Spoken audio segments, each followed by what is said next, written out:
ವೈಕುಂಠ ಏಕಾದಶಿಯ ಪ್ರಯುಕ್ತ ಇವತ್ತು ದೊಡ್ಡಬಳ್ಳಾಪುರ ತಾಲೂಕಿನ ವಡ್ರಳ್ಳಿ ಗ್ರಾಮದ ಶ್ರೀ ಕಲ್ಯಾಣ ಶ್ರೀನಿವಾಸ ದೇವಸ್ಥಾನ, ಈ ದೇವಸ್ಥಾನದಲ್ಲಿ ಅತ್ಯುತ್ತಮ ರೀತಿಯಲ್ಲಿ ಪುಷ್ಪ ಅಲಂಕಾರ ಮತ್ತು ದೇವರಿಗೆ ಎಲ್ಲ ಪೂಜಾ ಕೈಕರ್ಯಗಳನ್ನು ಮುಗಿಸಿ ಭಕ್ತಾದಿಗಳನ್ನು ಅತಿ ಹೆಚ್ಚಿನ ರೀತಿಯಲ್ಲಿ ಇವತ್ತು ಇಲ್ಲಿ ಭಕ್ತಾದಿಗಳು ಈಗಾಗಲೇ ಆಗಮಿಸ್ತಾ ಇದ್ದಾರೆ.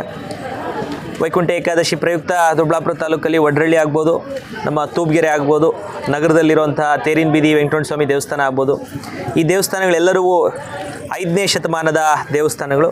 ಅದರಲ್ಲೂ ಕಳೆದ 5-10 ವರ್ಷಗಳಿಂದ ಈ ವಡ್ರಳ್ಳಿಯಲ್ಲಿ ತುಂಬ ಅತ್ಯುತ್ತಮವಾಗಿ ಹೆಚ್ಚಿನ ಒತ್ತನ್ನು ಕೊಟ್ಟು ದೇವರಿಗೆ ಎಲ್ಲ ರೀತಿಯಾದಂಥ ಸೇವೆಗಳನ್ನು ಮಾಡಿ ಉತ್ತಮವಾದಂಥ ಪುಷ್ಪಾಲಂಕಾರವನ್ನು ಮಾಡಿ ಭಕ್ತಾದಿಗಳ ಕಣ್ತುಂಬಿಸ್ಕೊಳ್ಳೋ ರೀತಿಯಲ್ಲಿ ನಮ್ಮ ವಡ್ರಳ್ಳಿ ಗ್ರಾಮದ ಎಲ್ಲ ಗ್ರಾಮಸ್ಥರು ಒಟ್ಟಾಗಿ ಸೇರಿ ಈ ದೇವಸ್ಥಾನದಲ್ಲಿ ವೈಕುಂಠ ಏಕಾದಶಿಯನ್ನು ವಿಜೃಂಭಣೆಯಿಂದ ಆಚರಿಸ್ತಾ ಇರುವಂಥದ್ದು. ಅದರ ಮುಂದುವರೆದ ಭಾಗವಾಗಿ ಇವತ್ತೂ ಇಂದಿನ ವರ್ಷಕ್ಕಿಂತ ಅತ್ಯುತ್ತಮವಾಗಿ ಆಚರಣೆಯನ್ನು ಮುಂದುವರಿಸ್ಕೊಂಡು ಹೋಗಿದ್ದಾರೆ.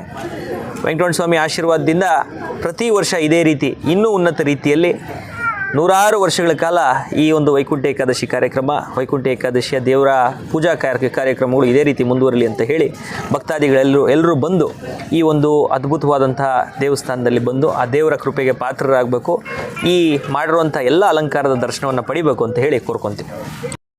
ಧರಣಿ ನ್ಯೂಸ್ನ ಬೆಂಬಲಿಸಿ. ಧನ್ಯವಾದಗಳು. ಮತ್ತೆ ಭೇಟಿಯಾಗೋಣ.